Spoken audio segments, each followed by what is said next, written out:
Coffee घे ना, थंड होते.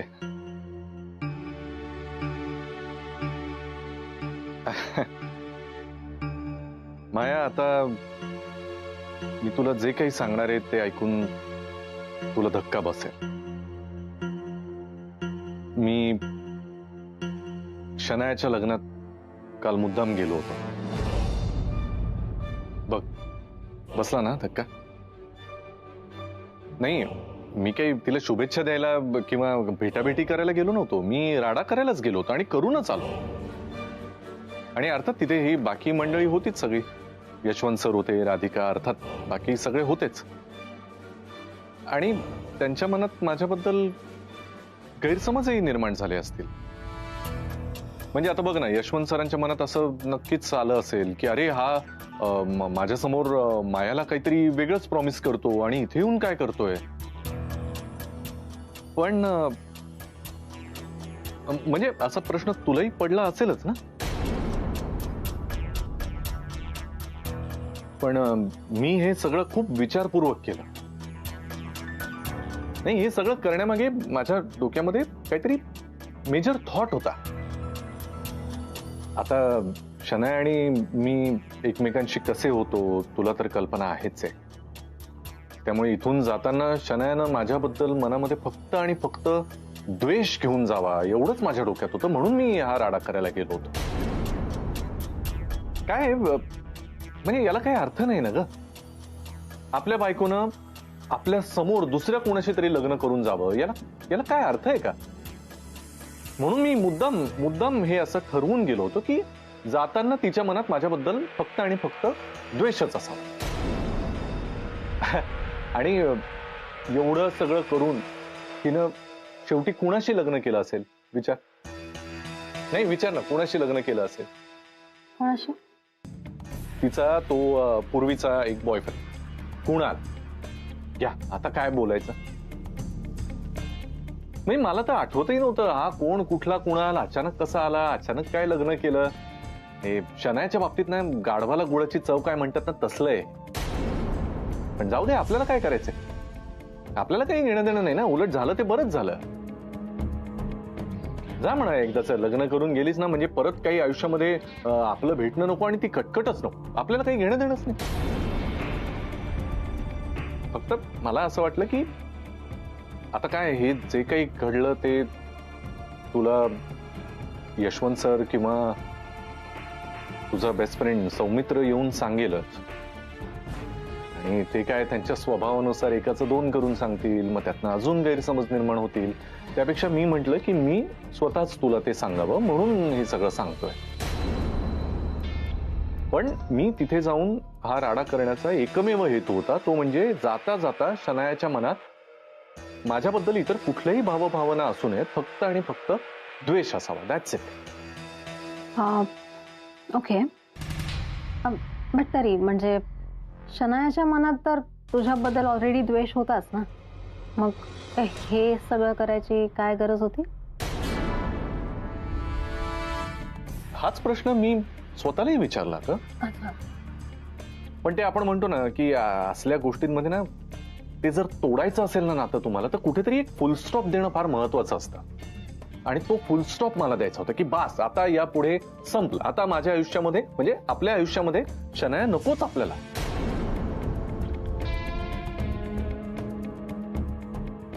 आणि मग माझ्या आयुष्यामध्ये नो शनाया, फक्त आणि फक्त माया.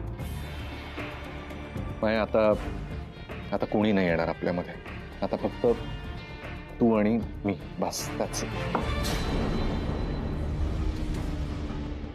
काय झालं माया? नाही, काही झालं नाही. मला अचानक आठवलं माझी मीटिंग आहे आणि मी तयारी सुद्धा केली नाही असं मला निघालं. एवढंच ना, मग ठीक आहे, तू आवर, आपण एकत्रच जाऊया ऑफिस. नाही, ऑफिसमध्ये नाही आहे, माझी बाहेर मीटिंग आहे. हो, त्यामुळे आले.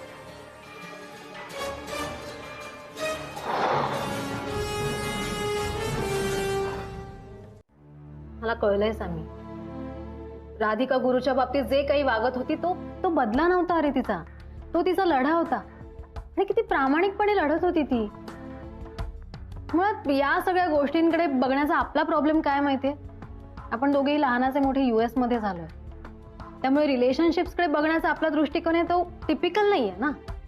म्हणजे गुरुला सुद्धा मी सांगून ठेवलंय, त्याला कधीच मी अडकवलं नाही कशामध्ये. त्याला सांगितलंय की तुला हवं तसं तू वाग, फक्त माझ्याशी खोटं बोलू नकोस आणि खोटं वागू नकोस, हे कायम त्याला सांगत आले. आणि एक्झॅक्टली तो अपोजिट वागत आलाय. कायम खोटं बोलत आला, कायम खोटं वागत आला. खोटं बोलण्याच्या सगळ्या लिमिट्स क्रॉस केल्यात या माणसाने. आणि या इतक्या खोटाड्या माणसासोबत मी लग्न करायला निघाले होते. I just cannot believe this Sami.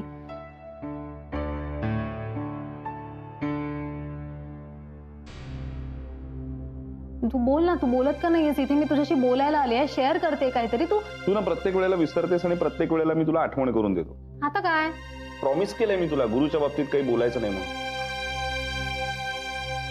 Sami, आता मी काय बोलते तुझ्याशी? इथे मी त्या अख्ख्या माणसाला विसरण्याचं म्हणते, तर तू प्रॉमिसेस काय धरून बसलायस?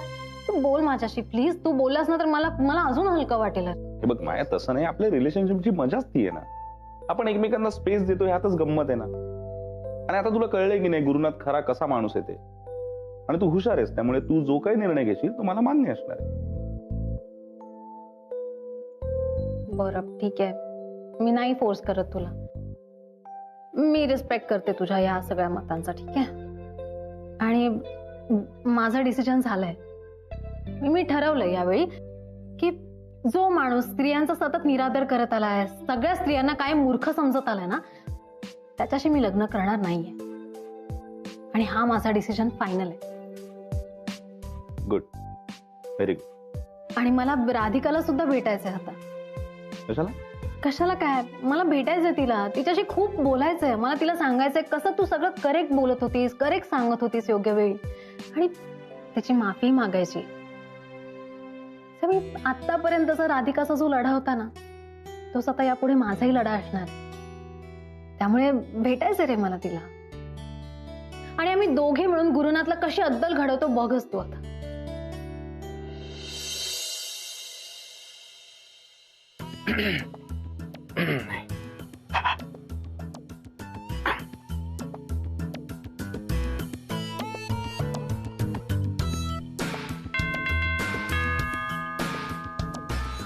माया, मी तुला प्रपोज करायला आलोय. जर हा बुके तू घेतलाच ना तर. माया, तू कहां से आया? माझ्या घरी येऊन तू मलाच विचारतोय तू इथे काय करतोयस? आणि हा काय प्रकारे बुके बिके?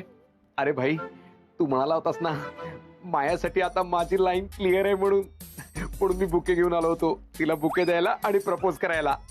थँक गॉड माया नसताना तू इथे आलायस.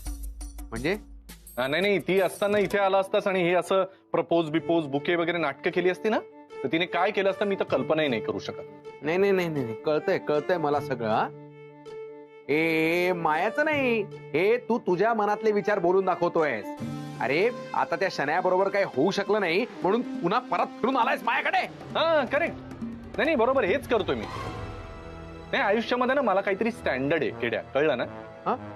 नाही तुला अपयश आलं आयुष्यामध्ये तर तू काय चड्डी मन्यांचा बिझनेस कुठेही सुरू करशील. हे इथे बाहेर टेबल बिबल टाकशील आणि सुरू करशील. माझं तसं नाहीये ना, त्यामुळे झाला तेवढा मूर्खपणा बास झाला. आता निघ इथून, चल. अरे गुरु, अरे काय तू, अरे दोस्त आहे की कोण आहे यार? अरे भाई, मी काय नाही केलं यार तुझ्यासाठी. किती मदत केली तुला. आता एवढं सगळं झाल्यावर शनायासाठी पण मदत केली होती ना, आणि तू दिलेला एक शब्द पाळू शकत नाहीस. अरे असं काय वागतोस यार तू? ए केड्या, तू नको सांगूस मला मी कसा वागायचं आणि कसा नाही. तुला अजूनही लक्षात नाही येते का? त्या शनायाने तुझी आणि माझी दोघांची वाट लावली आहे. तुझी बिंदूराणी बनून आणि मायाच्या बाबतीत खोटं बोलून माझी. निघ आता इथून. हे फालतू धंदे बंद कर तुझे, कळलं ना? आला मोठा मायाला प्रपोज करा. अरे बाई, अरे आणला होता गुलदस्ता, आता झाली हालत खस्ता. वहिनी, सध्या तुम्ही काय विचार करताय मला माहित नाही, पण म्हणजे ती स्टोरी ऐकून असं वाटलं की सेम तुमच्यासारखी, तर त्यापेक्षाही भयंकर. हो ना, तिच्या आजूबाजूची परिस्थिती पाहता तिला कोणत्या परिस्थितीला तोंड द्यावं लागलं असेल त्याची कल्पनाही करता येत नाही. आणि आपण इथे सिटीमध्ये राहून तिथे त्यांच्या तिथल्या लाईफ बद्दल इमॅजिन पण नाही करू शकत. आणि आपण इकडे छोट्या छोट्या गोष्टींसाठी तक्रारी करत बसतो. खरं तर त्यांच्या तक्रारी ऐकून, त्यांची दुःख ऐकून आपण किती सुखी आहोत असं वाटायला लागलंय आता. चला हे एक बरं आहे की आपण सगळेजण एकाच पद्धतीने विचार करतो.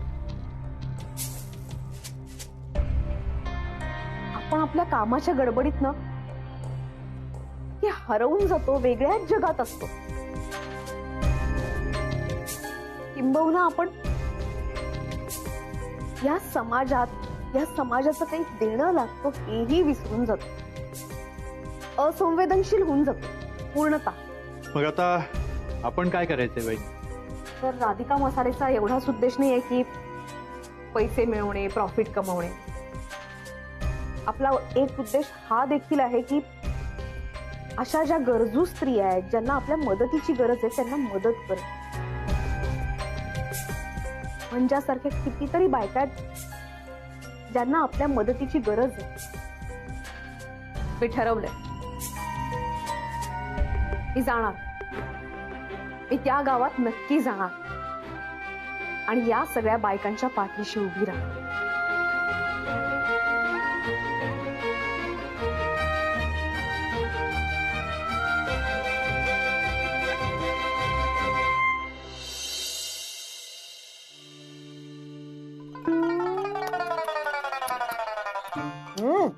काय आंबट आहे. काय असतं नाही, मनात असते बासुंदी आणि समोर बसते कारल्याची भाजी. बरोबर आहे तुझं. मलाही ना सतत दाताखाली खडा आल्यासारखा वाटतो. हो कळतंय बरं का, मला टोमणे मारताय कळतंय मला. मलाही कळतंय तू कारल्याची भाजी कोणाला म्हणतोयस ती. अहो कधीतरी तर भावना समजून घ्या. हो खरं तर आता इथे डिनरला माझ्या बरोबर माया असायला हवी होती, आणि आहे कोण? आया. काय? मम्मा. मम्मा मला पण तेच वाटतंय. माझ्यासमोर डिनरला सुसू असायला पाहिजे होते. आणि आहे कोण? हा शिशी तू. ओ मी काय शी माणूस आहे का? म्हणजे मी ही माणूस आहे. अहो म्हणजे मी वाईट माणूस नाहीये. हो अरे मला माहिती आहे रे केड्या, तू वाईट माणूस नाहीयेस. तू चांगला माणूस आहेस. पण तू तो माणूस नाहीयेस ना जो आज मला इथे डिनरला हवा होता. तुझं झालं का जेवण? नाही अजून एक पराठा खाणार आहे. प्लीज लवकर जेव ना आणि डॅडीनं घेऊन ये ना. मम्मा हे जरा अति होतंय. आता तुम्हाला माझे डॅडी कशाला पाहिजे? तुझे डॅडी नाही रे. जाऊ दे, तुला नाही कळणार. कळतंय मला. कळतंय ह्या गुरुचं ना काहीतरी करायला हवं. गुरुचं काय आता? गुरुचं काय म्हणजे सारखा आता पुन्हा माझ्या आणि मायाच्या मध्ये येतोय. हो काहीतरी बंदोबस्त करायला हवा, काहीतरी विचार करायला हवा. विचार करत बसला ना तर नुसता विचार करत बसशील. कारण मी विचार करत बसले की नुसता विचार करत बसते. अहो नीट विचार करून बोला. अरे म्हणजे ऍक्शन घे. ऍक्शन कशी घेणार? मागवलीच नाहीये. अरे म्हणजे नुसतं बोलू नकोस, काहीतरी ऍक्शन घे, बंदोबस्त कर काहीतरी. हे माझ्या अनुभवाचे बोल आहेत. तोलमोल के बोल. काय? नाही बोल अनुभवाचे बोल अगदी बरोबर आहेत. अहो मी ना आता एक काम करतो, ठरलं माझं. मी त्या माया समोर जातो, तिला असं पकडतो आणि सरळ बोलतो, माया. मला पण असंच वाटतं. सरळ जायचं आणि सुसूच्या समोर सगळं बोलून. घ्या तुम्ही पण घ्या.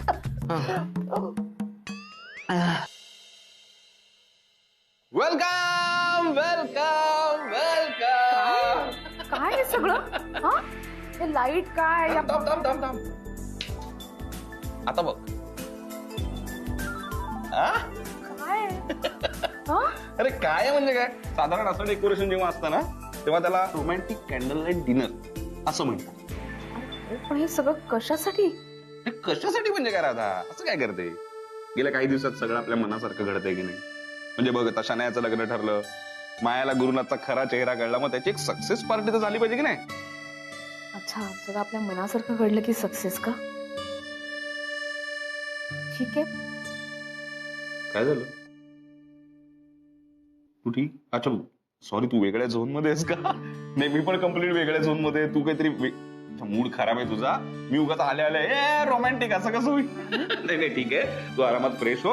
हा फ्रेश होऊ नये तोपर्यंत तुझा मूड पण चेंज होईल. मी छान म्युझिक वगैरे लावू, मग आपण गप्पा मारू. छान जा फ्रेश होऊ नये. आणि हो ऐक, येताना ते बेंगळूर गाऊन नको घालून येऊ. घरात असलं म्हणून काय झालं, रोमॅन्टिक कॅन्डल लाईट डिनर आहे. हा म्हणजे जे काही घडलं ते सगळं तुला ठाऊक आहे. हो सर. आणि पुढे काय करायचं ते सगळं ठरलंय आमचं. हे बघ Maya, you have to be very very careful. हा माणूस अत्यंत लबाड माणूस आहे. हा स्वतःला वाचवण्यासाठी माझ्या सकट सगळ्यांना खोटं ठरवू शकतो. आय नो सर, कळलंय मला सगळं. And as I told you, मी होते त्या लग्नात आणि सगळं बघितलंय. जे काही झालं ते सगळं माझ्या डोळ्यांनी बघितलंय. त्यामुळे हा जे काही वागतोय ना, हे सगळं खोटं वागतोय माझ्याशी, सगळं कळतंय मला. Thank God. आणि आताच काय करायचंय हे सुद्धा तुला कळेल. हो. इनफॅक्ट मी त्याला अशी शिक्षा देणार आहे ना, तो कायम लक्षात ठेवेल मला. ही रिग्रेट फॉर हिज लाईफ. माणूस निघाला.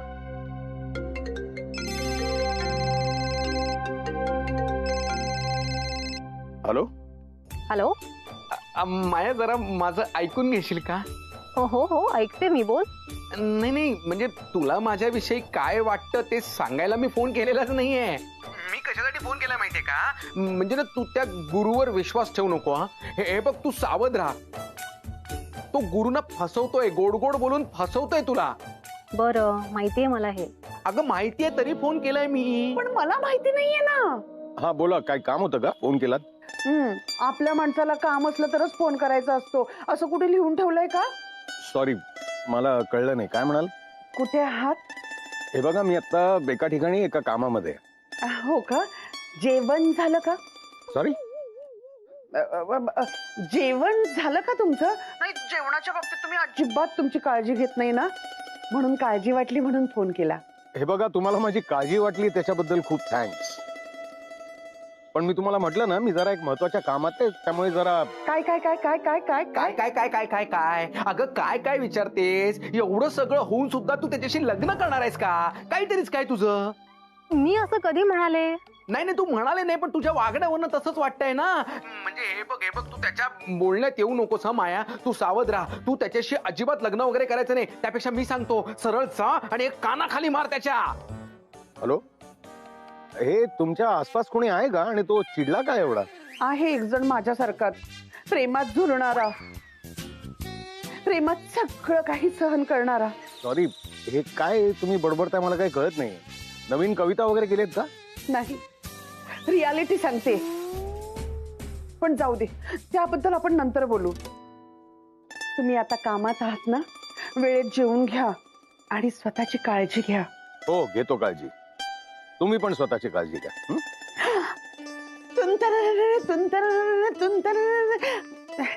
GNTCSD.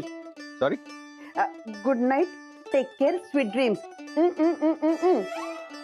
हे काय शेवटचं होतं ते मला कळलं नाही. इमोजीज असतात ना वाल्या. हे बघा, तुमच्या इमोजीज झाल्यात का बाकी आहेत अजून? Good night. तुमतम तुमतम तुमतम तुमतम. Thanks KD. थँक्स कशाबद्दल? नाही म्हणजे मी आतापर्यंत तुझा एवढा इन्सल्ट करत आले तरी बघ ना, म्हणजे तुला किती काळजी वाटते माझी, तुला कन्सर्न वाटतंय माझ्याबद्दल. दॅट्स रिअली गुड आणि त्यासाठीच थँक्स. आणि हो, मला यापुढे मात्र तुझी मदत लागणार आहे. हा अगं तू आवाज दे फक्त. तुमने पुकारा और हम चले आए, ए आए आओ आए आ. अगं आय आओ आय असं काही म्हणालीस ना तरी मी असा धावत धावत येईल लगेच मदतीला. मी तुला सांगतोय. बरं बरं. Once again thank you so much. GNTCSD. Okay, या bye. Good night. Bye bye. बरं माया, आता मला निघायला हवं. But like I said, be very very careful. आणि मग काहीही लागलं ॲट एनी टाइम तुला फक्त मला कॉल करायचा. I will be there with you. Okay, take care. या सगळ्या बायका एकाच गावात आहेत, पण प्रत्येकीचे प्रॉब्लेम वेगळे. आता त्यातलीच एक गरोदर बाई नवरा त्रास देतो म्हणून आत्महत्या करायला निघाली होती. आपण इमॅजिन सुद्धा करू शकत नाही त्याआधी तिने काय भोगलंय. अरे राज, मी तू हे सगळं सांगतेस ते ऐकूनच खूप भयंकर वाटतं मला. मला एक प्रश्न पडतो सौमित्र, आत्महत्या करून प्रश्न सुटणार आहेत का? तू म्हणतेस ते खरं आहे, मला पटतंय सुद्धा सगळं, पण पण मला एक सांग, तू काय करायचं ठरवलंयस पुढे? नाही, खिणगी पडलीये, त्याचा वणवा पेटायला हवा, तरच या बायकांना खऱ्या अर्थानं न्याय मिळेल. आणि म्हणूनच मी असं ठरवलंय की सगळ्या बायकांना भेटायचं, त्यांचे काय प्रॉब्लेम आहेत ते समजून घ्यायचं. मी आणि ते आमच्यातली दरी नाहीशी झाली पाहिजे. हे जेव्हा आपण दिवाळी वगैरे साजरी करत असतो ना, तेव्हा त्यांच्या आयुष्यात अंधार असतो. हे बघा, यापुढे तुम्हाला कुठल्याच गोष्टीची काळजी करण्याचं कारण नाही. आणि ज्या अर्थी तुम्ही राधिका मसाल्याच्या ऑफिसमध्ये आहात, तुम्ही सगळे सेफ आहात. राधिका वहिनी आल्या, तुमच्या ज्या काही अडचणी असतील ते तुम्ही त्यांना बिनधास्तपणे सांगा. Good morning. अरे नमस्कार.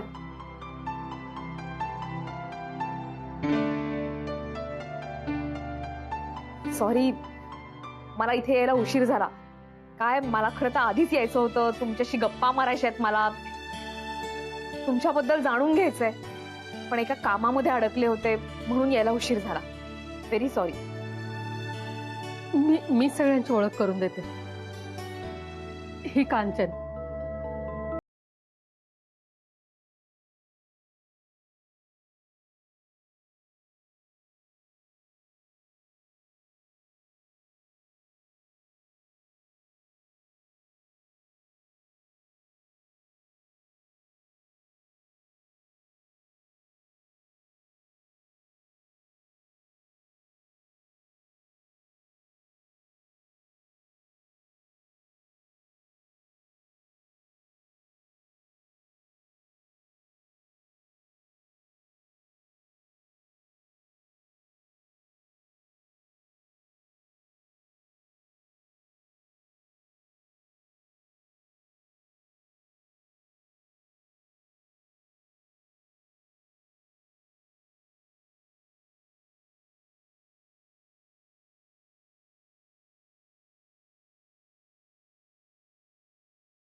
काय झालं? मॅडम, त्या इथं पुरुषासमोर जरा अवघडल्यासारखं होत आहे. आपण जरा मध्ये जाऊन बोलूया का? हो ठीक आहे. काही हरकत नाही, आपण केबिन मध्ये जाऊन बोलूया. चला या.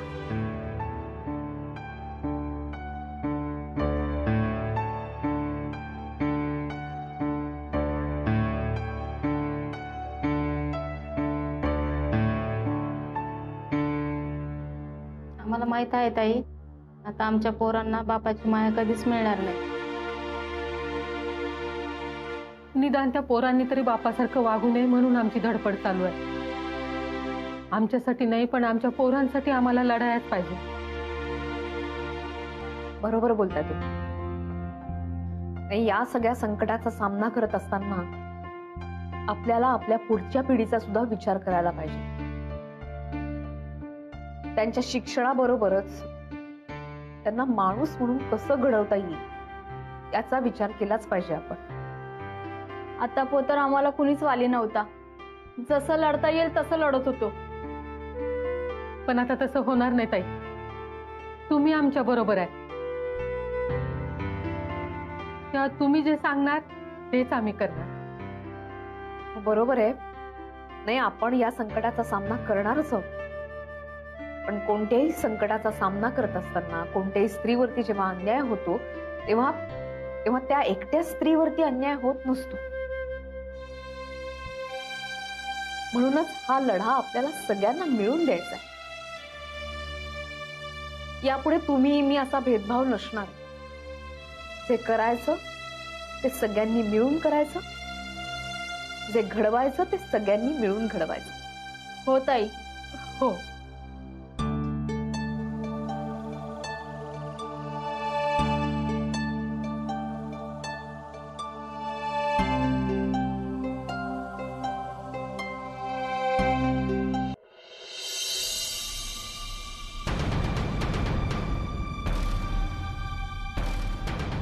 आता सगळ्यात आधी त्या सौमित्रला भेटून त्याचा बंदोबस्त करतो.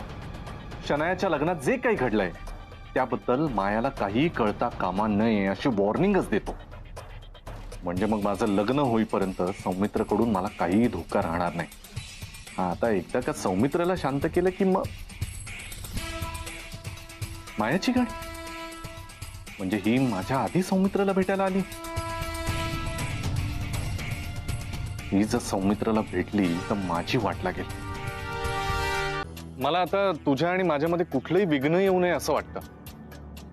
म्हणून मी म्हटलं की सौमित्र तुला काहीतरी सांगणार, तुझे कान भरणार, मग तू काहीतरी त्यातनं वेगळे अर्थ काढणार, त्यापेक्षा मी नाही त्याचं टेन्शन तू घेऊ नको.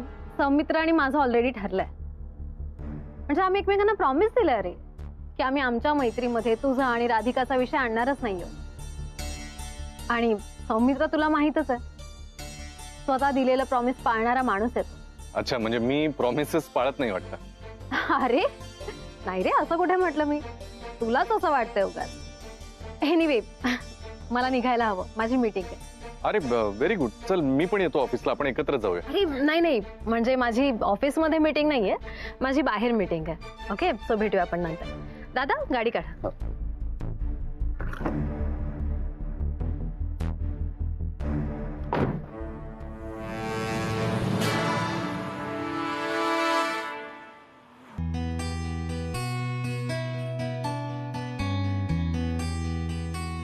शाबास रघु, छान काम केलंस. रघु, तुला मानलं आज त्या बायकांना इकडे बोलवून तू खूप मोठं काम केलंस. हो सर.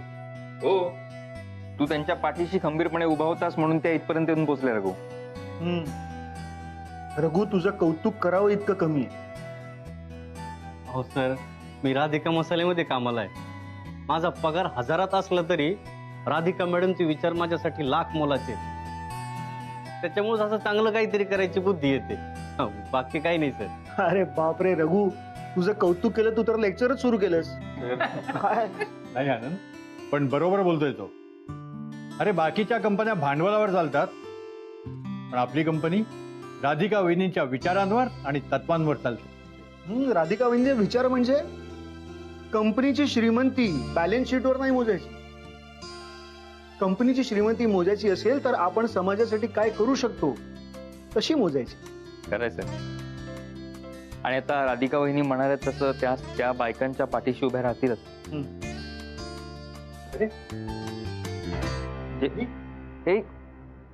जेनी, रघु, जेनी काय, एक मिनिट, पाणी घे, पाणी घे. पाणी. हळू हळू हळू. काय झालंय जेनी, काय झालं जेनी? अरे त्या बाई त्याच्या इथे सिगरेट त्यांच्या नवऱ्याने चटके.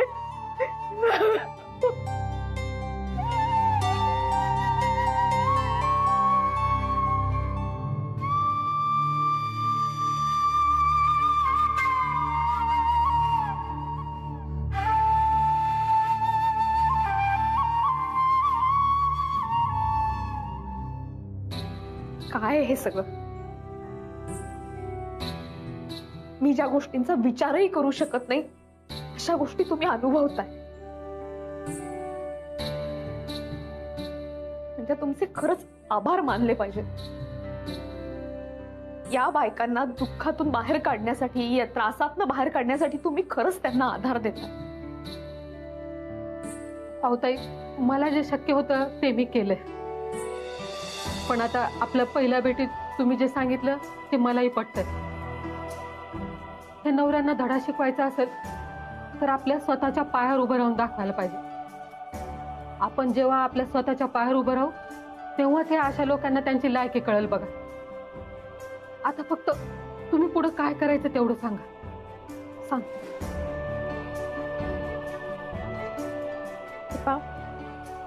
मी तुम्हाला सांगितल्याप्रमाणे मी आणि राधिका मसाल्याची सगळी टीम तुमच्या गावी येणार आहोत. तुम्ही तुमच्या पायावरती उभं राहू शकाल यासाठी आम्ही मदत करणार आहोत. पण त्याआधी मला तुम्हा सगळ्यांकडनं एक वचन हवं. आता काहीही झालं तरी तुम्ही मागे हटणार नाही.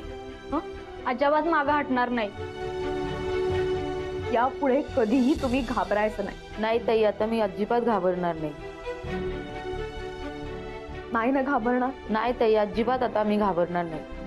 मग झालं तर तुमच्या या लढ्यात आता मी तुमच्या बरोबर आहे. हो ताई.